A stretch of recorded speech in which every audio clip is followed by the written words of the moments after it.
I live with chronic illness. Some days I love to talk about books, other days my orchids, other days genealogy and gardening. I try to live with hope and offer encouragement to you. Enjoy your hobbies. Welcome back, YouTube friends. This is Michelle from Michelle's Life on Repeat. And today, with my chronic illness, I woke up feeling like crud. So you don't really need to see me on the front of the camera. Let me show you my orchids instead. These are 4 new orchids that came in recently to me from Hawaii through KalapanaTropicals.com. I ordered them from Hawaii to Washington. They arrived within 32 hours probably. This first orchid is called Maui Charm Sakura. I think that's how you pronounce it correctly.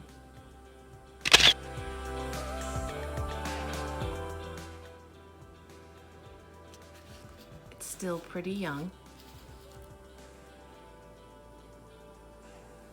The crinkling on the leaves mean as it was growing, there was periods where it lacked water in the sufficient amount that it likes.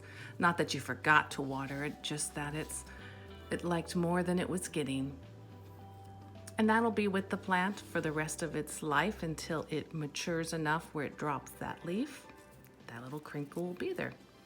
But the newest growths don't have any crinkles.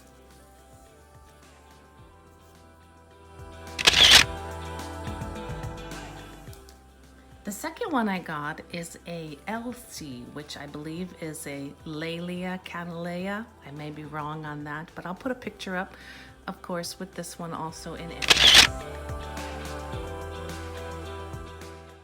It's called CG Roebling Beechview, and it's a 1. The AM/AOS means it has won some awards.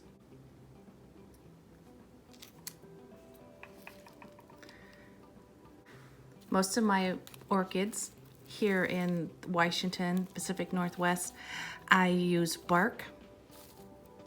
And the size of the bark will be determined by the size of the roots. The more delicate roots, the smaller the bark. The chunkier roots, like in a Phalaenopsis, I use a thicker bark. But I mix bark, charcoal, little bits of perlite in there, or sponge rock, what some people call, and just a bit of sphagnum moss. I use that to tell myself when it's dry. I can look in there and see little bits. If I use all sphagnum moss here in the Northwest, I tend to overwater and things get soggy, and I have murdered more plants than I care to remember. But these have long, solid leaves. They're not like flower plants in the house where you can't touch their leaves. So they're growing, but it should be beautiful.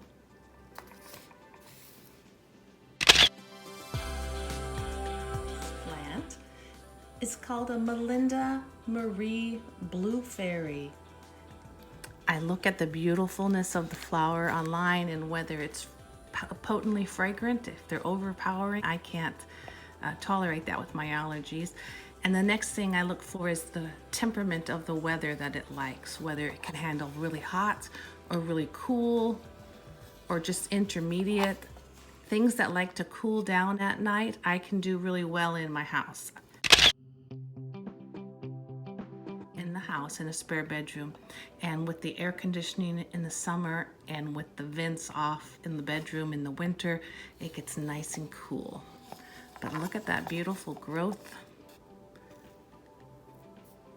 And again, I'll put a picture up for you. This next one is tall. It's called a Dendrobium Pink Sonia.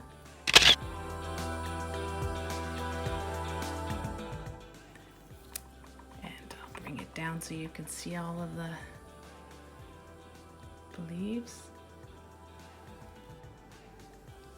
Here's a close-up of the spike with its buds at the end. The top two are still growing. It looks like they might push out more. But it'll be beautiful when it opens up.